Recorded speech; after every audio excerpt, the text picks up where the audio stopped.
One of the main ingredients in our product line, saffron, has been proven over and over again in clinical double-blind placebo trials to be an effective form of treatment for depression, anxiety, and ADHD.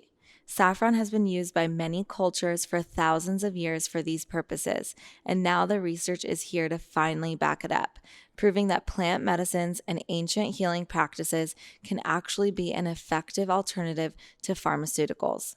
From caffeine-free latte powders to saffron baths and capsules, there's something for any modern woman looking for ancient healing.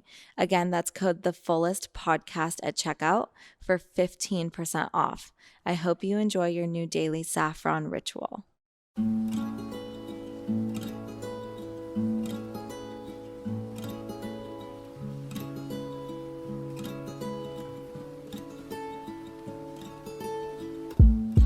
Hi, everyone. Welcome to the Fullest Podcast. I'm your host, Nikki Bostwick, and today's guest is Scott Annan, the CEO and co-founder of Mycube Safe. Hi, Scott. Hey, Nikki. How are you?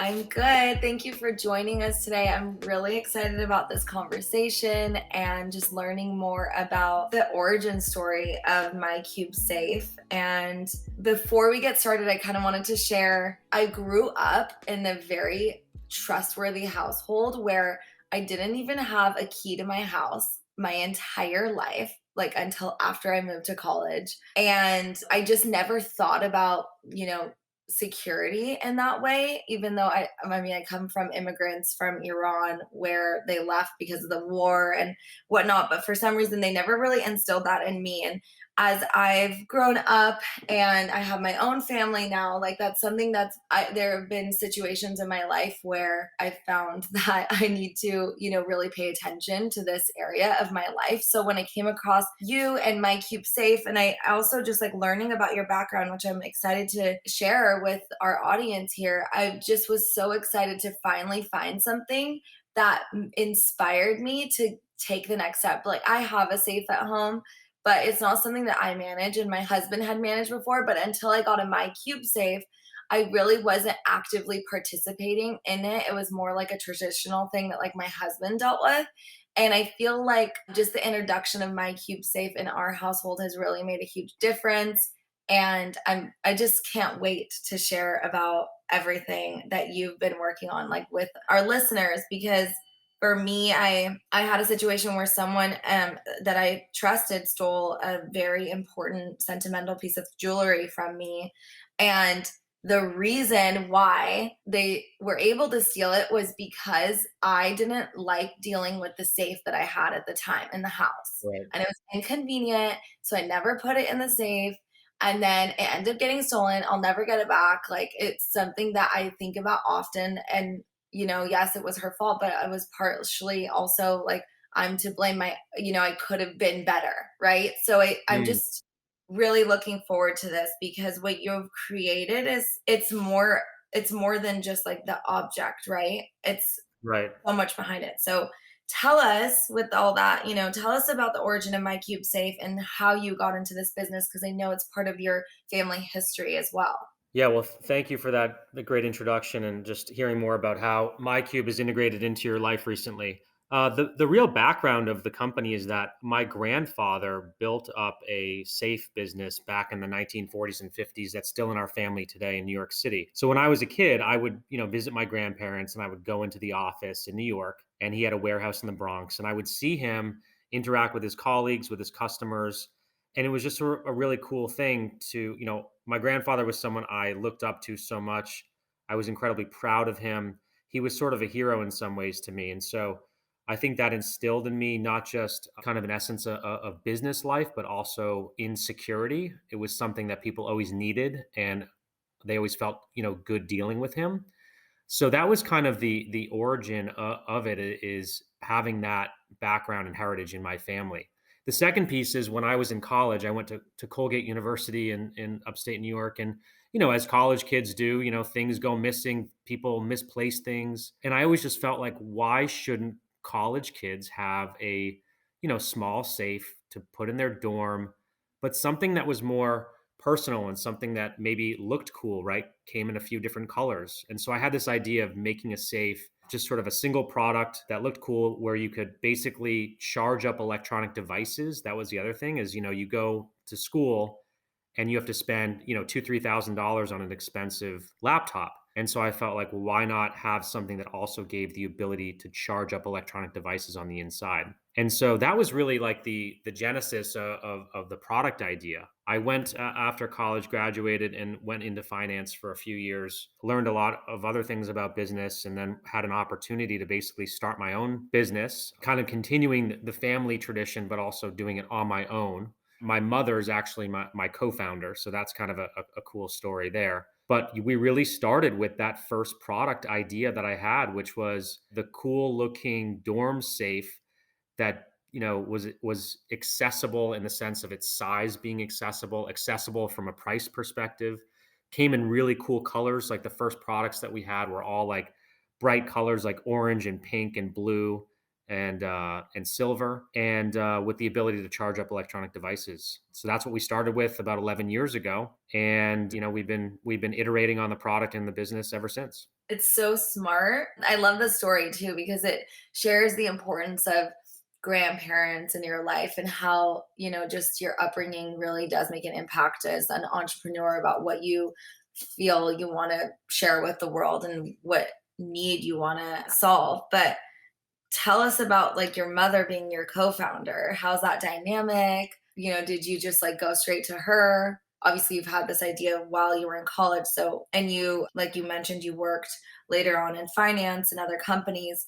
So tell us about like going with her, starting the company from like 2011 to now. Sure. So I do come from, a family, I think that's entrepreneurial. Like my grandfather had his business. My mom was in real estate, and I grew up outside of Boston, and she basically moved from New York to the Boston area and built a career in real estate. And so she was always very energetic and energized about business. She loved business. She loved working with customers, and she was always in people's homes, right? So there's this element of like dealing with the home. And then she also worked with her father, my grandfather, in the business as a consultant, over time, and her brother, who now runs, my uncle, who runs the business today. But I just think, when it came down to it, my mom had had a lot of experience in business itself, and then certainly in the safe business, and certainly dealing with people in their home.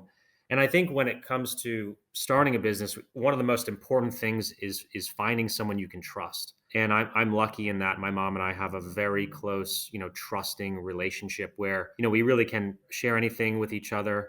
We've been through a tremendous amount together.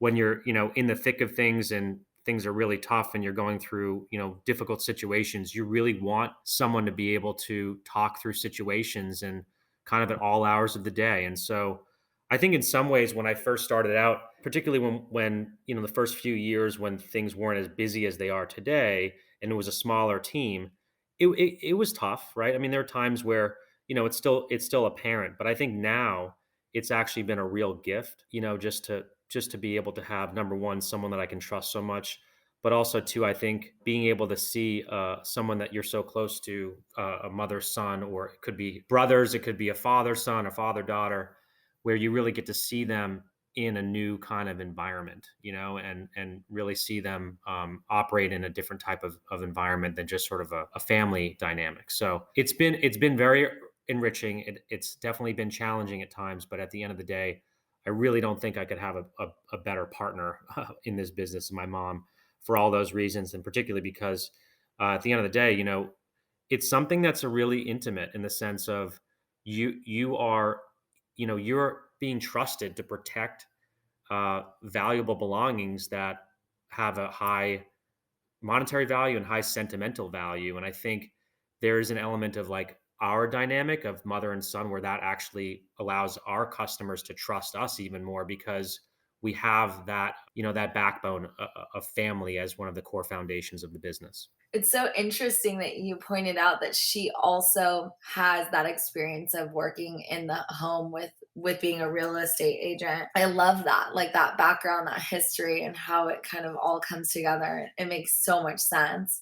It could because it is like I recently had my house on the market and it is such, you're vulnerable when you have your house, even when you have your house on the market too. But just having people in your space is something that energetically everyone brings something through, and you don't know who's coming into your space for all the open houses and whatnot. So yeah, it's a very intimate thing. Yeah, there's an element of kind of a personalness to it where, the fact that she was in real estate and helping people find, comfort and security in a new home, right? Which is an incredibly personal experience.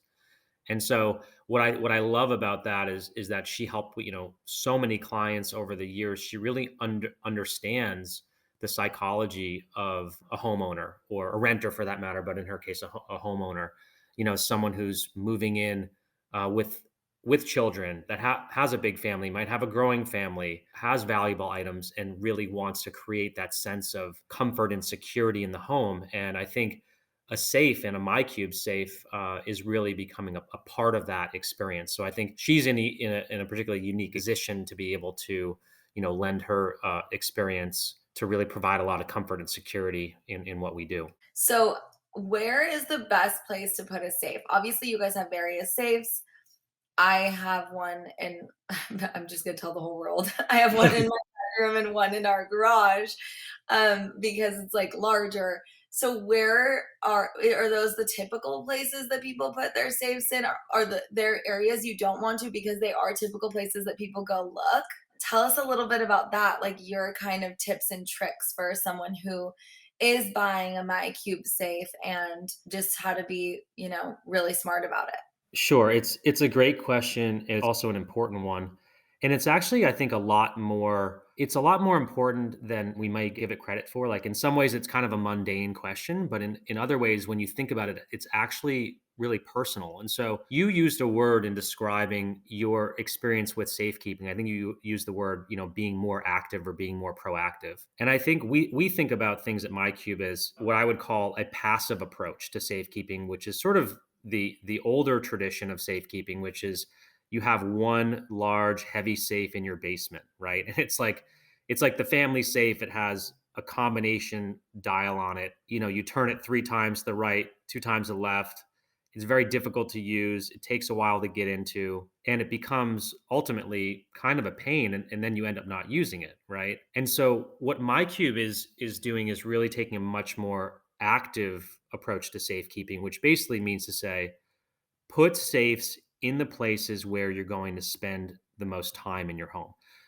I guarantee you, no matter what room you're in, whether it's the kitchen, the bathroom, the garage, the basement, the master bedroom, a guest bedroom, there's something of value or something that could be harmful that should be locked up. And so, to answer your question, in some ways, you want to put safes in some ways in as many places as possible. And that's not just a sales tactic, that's to say, in your kitchen, think about the number of times you come home, you put your cash, you put your keys on the counter, you put a watch, you put some jewelry. Well, what happens if one of your kids comes by or someone who has access to your home? You want those items to be locked up. So maybe you have a drawer safe in your kitchen. Let's say you're in your home office. You have paperwork. You have some loose cash. You might have some hard drives. Get a drawer safe for your office. It hides in a drawer. It's concealed. I think it's really great to have a safe in your master primary bedroom closet, because then it's a place where you're getting ready in the morning, you're coming home at night. It's quick access. The reality of the world today is that especially in this country, people have things like handguns that need to be, locked up, and people want to have quick access to. There's jewelry, there's documents, there's cash, all the items that you can imagine. And then, there's other things such as medications, right? And people have medications in a vanity cabinet in the bathroom. Those really should be locked up. Kids are around, they can ingest them, they can get really sick from them. Things like edibles. I read an article a couple weeks ago about the rise in the cases of young people ingesting edibles because they thought that they were gummy bears or something, right? Like young kids. Um, and so, there's so many more sort of dangers, and there's so many more items of value that I think can be misplaced or can be stolen. So I think, you still want to be practical and smart about it. Even though our safes are beautiful and stylish, we also say, hey, you can go in your closet and then put a concealment door in front of the safe so that it's not out in the open. We have drawer safes so they can go in pull out drawers. All of the safes always get bolted down, right? But it really does become kind of a personal decision. And we try to make all of our safes very beautiful so that when you do access them, they make you feel good about, who you are and what your design sensibility is and what you're storing. So those are some of the variables that go into, where to place a safe and how to think about it. Hey everyone, interrupting this episode to share the importance of adopting rituals of active safekeeping. By taking an active approach, you're developing a higher sense of security for yourself and keeping your family safe from unanticipated danger in the home. Mycube is a designer safe company that offers a range of modern security solutions that promote a lifestyle of active safekeeping, where keeping your family and your valuables secure isn't an afterthought, but rather a central part to daily life. Gone are the days of putting one heavy turn-dial safe in your basement only to use it a couple times a year.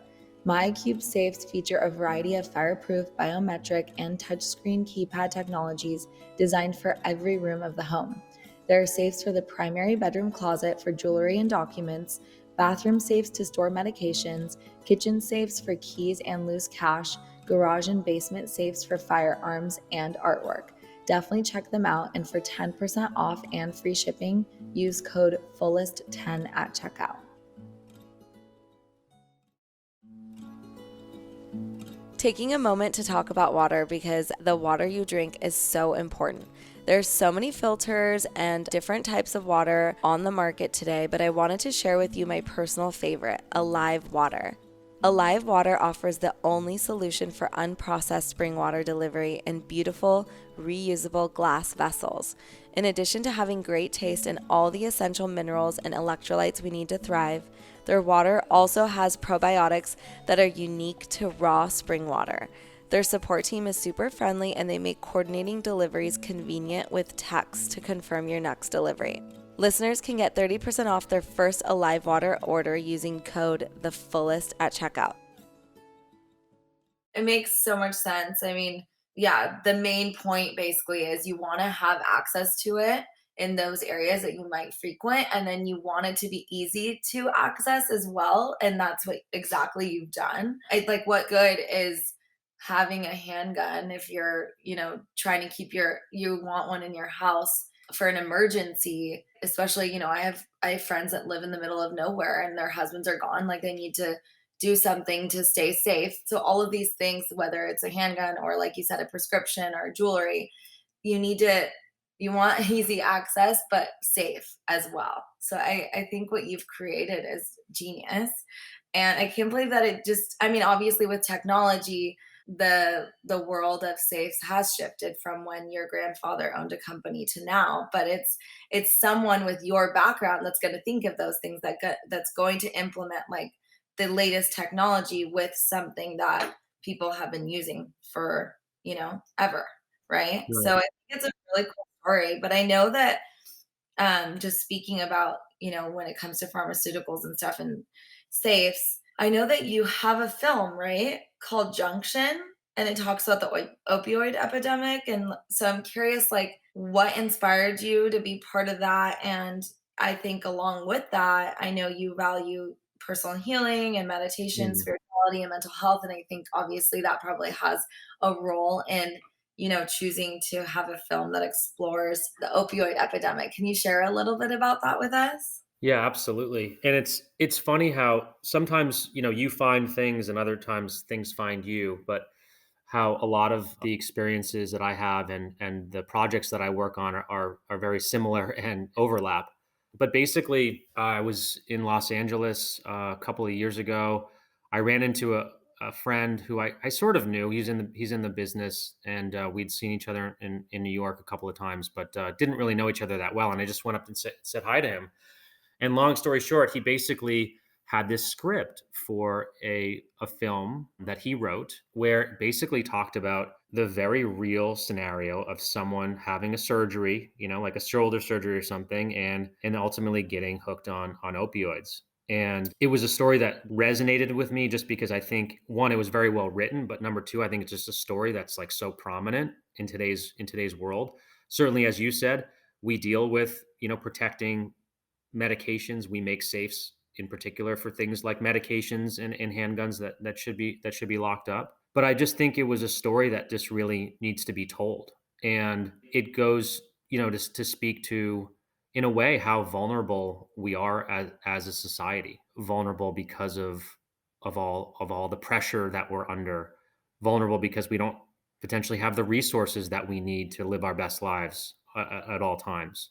And so this journey of personal healing, it was, is really an important one to me. Fortunately, I've never, been one to really like need to rely on opioids or anything like that, and haven't really had any surgeries. But I think, I've struggled with things, particularly as an entrepreneur. It gets really intense, and so at the end of the day, we have to take responsibility for our own, happiness and healing. And I've certainly, done some things to move that forward, which I'd be happy to chat about. Yeah, tell us. We have a lot of listeners that are aspiring to be entrepreneurs or are entrepreneurs. And I think that the entrepreneurial story can get really lonely, which is really great to hear that you have your mother as a co founder. But I'd love to learn about, what you do outside of work to just, be able to handle and take care of yourself and handle work in a more effective and efficient way. Yeah, I think, kind of starting at the beginning. I think my personal healing journey, to be transparent and a bit vulnerable here, is like I went through a very difficult divorce. Not me personally, but having my parents be divorced when I was 2 years old, and it was really hard, and it was really challenging, and it kind of set the stage for a lot of things in my life, whether I liked it or not. It was out of my control, and so at a very early age, I just had this. I was very aware of the desire to sort of ease pain, right? Like ease my pain emotionally and then help others. I think I was always incredibly compassionate for other people. And so this may sound kind of cliche or corny or whatever, but like I literally came across these Tony Robbins tapes when I was young. And for people that don't know who Tony Robbins is, despite what his reputation may or may not be, he was an incredibly positive influence in my life early on. Just listening to these motivational talks about basically like how you turn any event in your life into having a positive meaning. And from that, I really started to learn, and it took me a while, but that we really are in control of the meaning that we can assign to the events in our lives. And so that really painful experience that I had as a child became something that over time, as it has empowered me. It doesn't mean that it's not still there, but it has empowered me more, and I've found the positivity in it. And I think that one of the things that I've learned is like, if you're going to blame someone for, the bad things, you really need to blame them for all the good things too. So I have a complicated relationship with my father, but he's also given me a lot of gifts and tools and things that have allowed me, and sensibilities that allow me to say like build my cube and integrate that into my life. So at some point it becomes our own responsibility to find those nuances and make it work for us. And then I think, there comes a point in time at which, you can do the yoga and the meditate. I love doing yoga and I love doing meditation. And there's an element of like making sure your mind is right, making sure your body is right, exercising to get certain results. And so if you're an achiever like me, then it really becomes about the enjoyment of life too. You can't, you don't want the success without the fulfillment. And so luckily I've been able to have some really, really wonderful and beautiful relationships with very close friends who have opened my eyes to certain things. And I think it's really just about being a student of life, and seeing the good in situations and surrounding yourself with people that have experiences that can really help you and teach you things. The last thing I'll share, I have a very dear friend that lives in Hawaii, and during the pandemic, he said, "Hey Scott, would you ever think about coming to live in Hawaii for a few months? I'm a little isolated. I'm here obviously with my family, but a lot of my friends aren't here. Would you ever want to come?" And I think a couple other friends are going to come. And so one thing led to another, and I went, and it was some of the best time in my entire life. just sort of being off the grid for a little bit, still working obviously, but it just really opened up my eyes towards a more healing, slower pace, being in nature, and giving me a new perspective that I think has really allowed, benefited my mindset, but also, coming back to my cube, it's allowed me, I think, to have a new healthier perspective and relationship with my business too, which benefits everyone, benefits my colleagues, it benefits my partners, it benefits our customers. So I think it's a really important process. It's personal, but it's all up to us to figure out, what the right process is. That was all so beautifully said, and I appreciate you sharing about your parents' divorce and how difficult that was. That actually really resonates with me because that is something that has been really difficult for me, or was difficult for me growing up, and even into my adult years, because my parents had a very intense divorce that took like 30 years basically to to get over on their end. It was like 15 years of legal battles.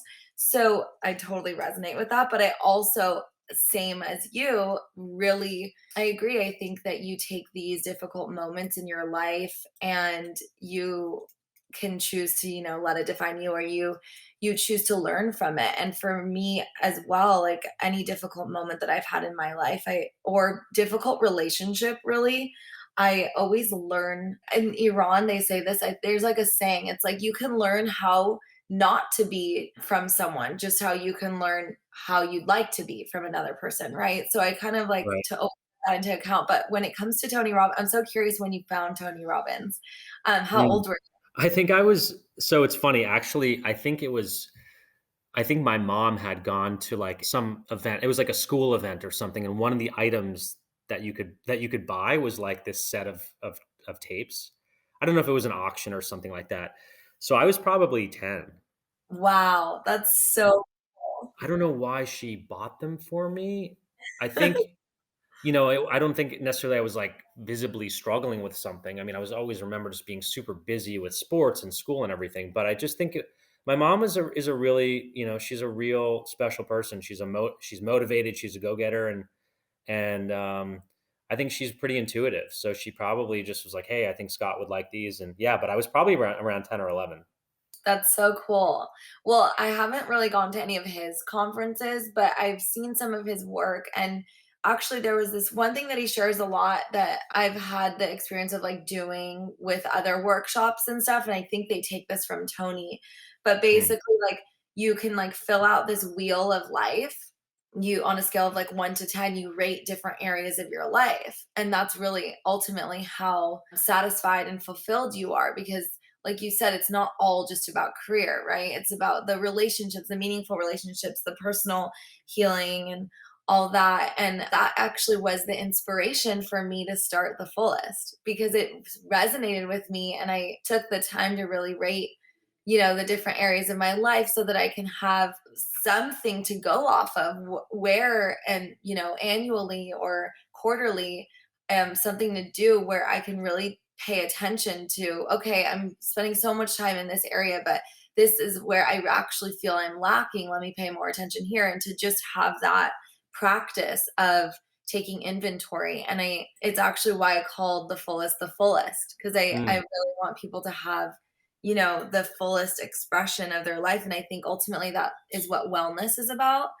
And mhm, that really also goes back to like when we had our conversation of, hey, how do you think like a safe company, why do you want to have me on your podcast, whatever. And it's like it has so much to do with our life and wellness, because, and we talked about this a little bit before when we were on the phone, it's like when you feel secure, like when you're taking that active approach to your sense of security, then you can really feel a lot better because you have this clarity. You are at ease because you feel supported, right? And I think that's absolutely. really what your company is about and what it represents and what it can represent to this whole new generation that's coming up, that has access to technology, that whether it's your technology or, like you said, sentimental things or a piece of jewelry, whatever it is, like you want to keep safe, and you want to have something that you like to access to do that, right? But you Right, said to me right. once that it's not necessarily about the safe, right? It's about so Yeah. much more than that. And I'd love Yeah, for and you to elaborate. yeah, and I think today's generations, the younger generations, I'll throw myself in that category, but I think the younger generations they are so attuned to this concept of health and wellness, right? And we're starting to learn how to have more holistic and integrated work life situations dynamics where we can work from home now, and we're hopefully we're doing more yoga and like a lot of my friends are doing more yoga and doing more meditation and really being mindful about how to build a happy and healthy life. I think without stretching too far, there is this element where security is such a big part of that. I think that one of the biggest things in life that people want to feel is a sense of security. And how many of us, even now that we're focused more on health and wellness and doing the right things for our physical bodies and our mental states, how many of us have so many more anxieties, right? Because of the pressure to compete or the pressure to be successful or because we're seeing all of our friends on social media doing all these things. In some ways it's metaphorical or theoretical, in other ways it's very real, in that we really do want to feel secure. And we all know what that feels like, right? We all know what it feels like to be, let's say, like on the couch with a blanket wrapped up watching our favorite movie at home, just like on a Saturday afternoon. And we just feel like so, like this is like the best place we could ever be, right? We want to be able to capture that moment and carry it with us throughout our days. And I think MyCube is playing its part in that process by helping people think about safekeeping in a more active way, just as you said, locking up the things that matter most, locking up the things that could be harmful to ourselves or to our family, and putting safekeeping more at the forefront of what we do. It's not an afterthought. It's not the thing that we just keep down in the basement and we access once a month. It's actively securing the things that matter most to us, that have the value, and that can also, keep our family safe. I love that so much. Thank you, Scott, for joining us. It was such a beautiful conversation, and I can't wait to continue to collaborate together. Likewise, it was really great, Nikki. Thanks so much for having me, and I look forward to that as well.